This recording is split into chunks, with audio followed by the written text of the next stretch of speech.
Six numbers: 123.61, 124.45, 125.69, 127.29, 130.35, 136.36.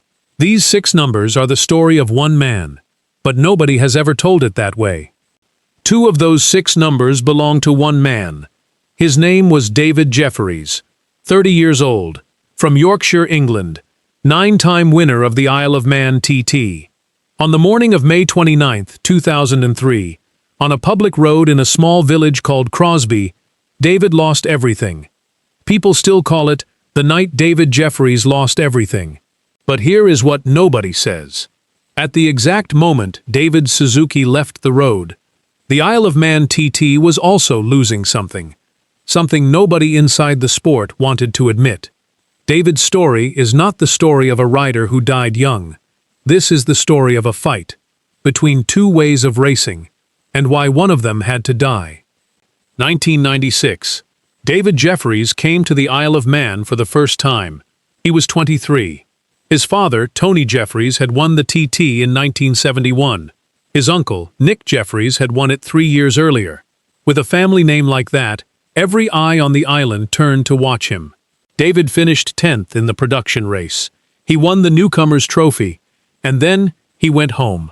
Because at that moment, the Isle of Man TT did not need David Jefferies. The TT already had its king. His name was Joey Dunlop. For the first 80 years of the Isle of Man TT, the island taught every rider who came here one thing. To win, you had to become Joey. Not fast like Joey. Fast could be learned. You had to live like Joey. Born on the roads of Northern Ireland, learning every one of the more than 200 corners of the Snaefell mountain course, over 10 years, 15 years, 20 years, respecting the road, choosing the speed the road allowed, not the speed the bike allowed. This was the law of the island, never written down, but every rider understood it. June 12, 1992, the senior TT, later voted the greatest TT race of all time. Steve Hislop on a Norton 588. Carl Fogarty, soon to become a 4-time World Superbike champion, on a Yamaha OW01 750cc. On the final lap, Fogarty tore his exhaust apart in a desperate charge. He still broke the lap record. The first of the six numbers appears. 123.61 miles per hour. He still lost to Hislop by 4.4 seconds. That was Fogarty's last TT. He never came back. He said the throttle worked both ways. Fogarty had seen the limit. He chose to stop. That was the correct thing to do under the law of the island. After that, Fogarty's lap record stood for 7 years. Not Joey Dunlop could break it. Not Robert Dunlop. Not Philip McCallan. Not any of the men who had spent their whole lives learning the mountain course. Because the law of the island had reached its own limit. 123 miles per hour was the ceiling a rider could survive if something unexpected happened. To go above it meant becoming something else. Nobody in Joey's generation was willing to become that. But somewhere in Yorkshire, a young rider was learning how. That young rider was David. But David did not grow up on the roads. He grew up at Alton Park, at Brands Hatch, at Donington. He rode a Grand Prix wildcard in 1993. He raced in the World Superbike Championship. He won the British Superstock 1000 Championship twice. David did not come to the TT as a son of a road racing family. He came as a short-circuit specialist. John McGuinness, another rider who arrived at the TT the same year as David, would later say something few people noticed. He said nobody gave David the credit he deserved. That boy was fantastic on a bike. Even on the short circuits. 3 words. Even on the short circuits. Nobody ever described Joey Dunlop with those 3 words. Joey belonged to the roads. David belonged somewhere else. In 1999, David returned to the TT with V&M Racing on a Yamaha YZF-R1 1000C, a new generation superbike, built for short circuits, brought onto the mountain course. What happened that week broke everything the law of the island believed. Formula 1 TT. David won. He beat Joey Dunlop by 15.8 seconds. Production TT. David won. Senior TT. David won. A hat trick in 1 week. A rider who had never learned the TT the way Joey learned it. A rider from the short circuits. A rider on a 1000cc bike. The year after, David did it again. Another hat trick. On the final lap of the 2000 Senior TT, his R1 crossed the finish line at a speed nobody had ever recorded. The second number appears, 125.69 miles per hour. The 125 mile per hour barrier. Broken. Not by Joey. Not by anyone from Joey's generation. By a Yorkshire boy from the short circuits. 6 weeks later, Joey Dunlop died in the rain in Estonia. A small race. A 125cc bike. The world treated the two events as separate. One, an ending. One, a beginning. But here is the question nobody asked. If Joey died while the law of the island was being broken, who was left to defend it? In 2002, David moved from V&M Yamaha to TAS Suzuki, a new Northern Ireland team run by the Neal family. His new bike, the Suzuki GSX-R 1000. At the 2002 TT, David did something nobody had done in the 100-year history of the mountain course. Opening lap of the Senior TT. From a standing start, engine not yet warm, the third number appears, 127.29 miles per hour, under 18 minutes for a single lap, for the first time in TT history. In 3 years, David had pushed the lap record from 124.45 to 127.29. Almost 3 miles per hour, compared to the 7 silent years before when Joey's whole generation had moved the record by barely 1 mile per hour. This was not just David riding faster. This was David winning differently. There is something people who have watched the TT for decades understand, but rarely say out loud. It was written down years later in an analysis of how the sport was changing. Road racers often say they are giving 100%, that they are riding as hard as they would at Brands Hatch or Thruxton. But finding the limit is a choice at Alton Park. On the mountain course, it is not a choice. To go faster, you had to accept something the road specialists never accepted. You had to bring the mind of a short-circuit rider onto a public road. David had already brought it. He was winning 3 races a year. He was breaking his own records. He was the outright lap record holder. To the world, he was not doing anything wrong.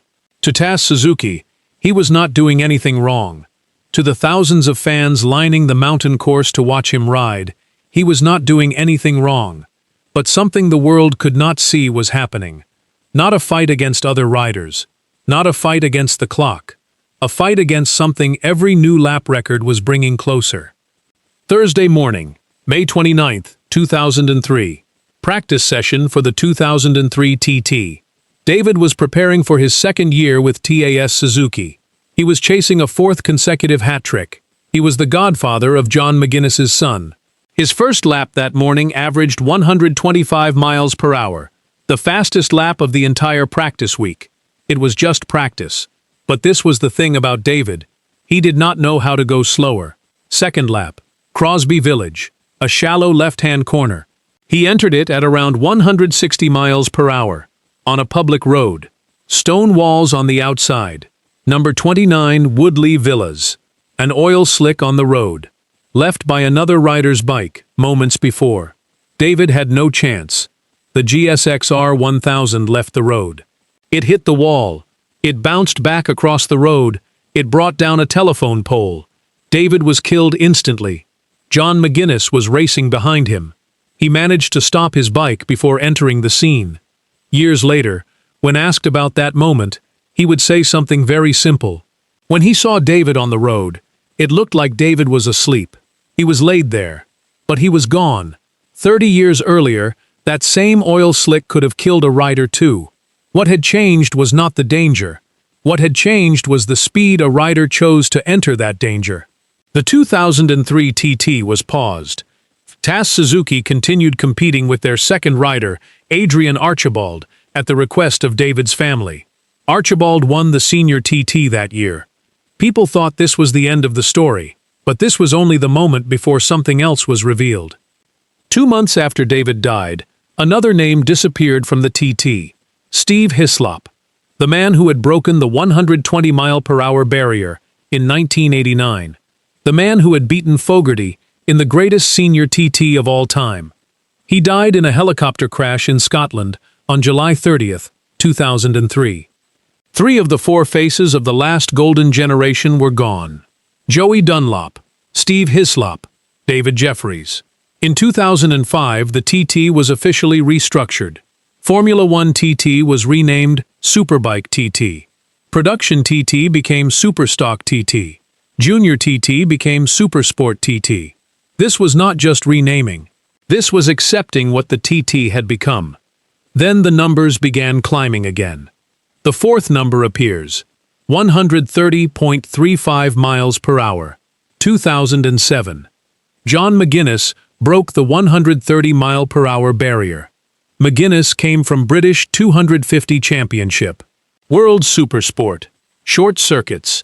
After McGuinness came Michael Dunlop, from British Superbike. Peter Hickman, a British Superbike regular. Dean Harrison, from British Supersport. The 5th and 6th numbers appear, 135, then 136.36. Peter Hickman, 2018 and 2023. Now look back at the 6 numbers, 123.61. Fogarty, 1992.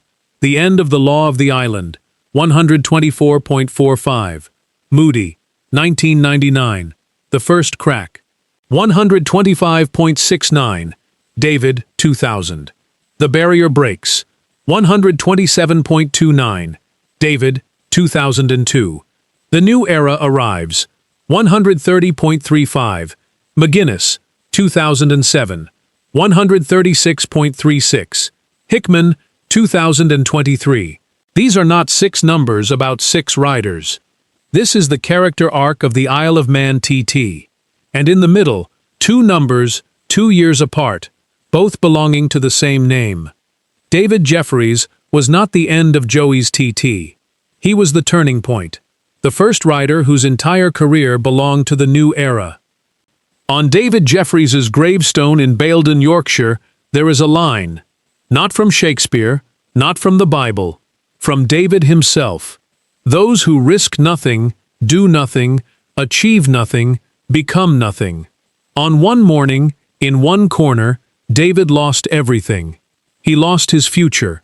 He lost his life. He lost the reign he never got to build. But that morning, he also lost something he had built with his own hands, something he never lived long enough to see. He lost Joey Dunlop's TT. What survived was the TT David had proved could exist. 6 numbers tell us who lived. David was the first of them.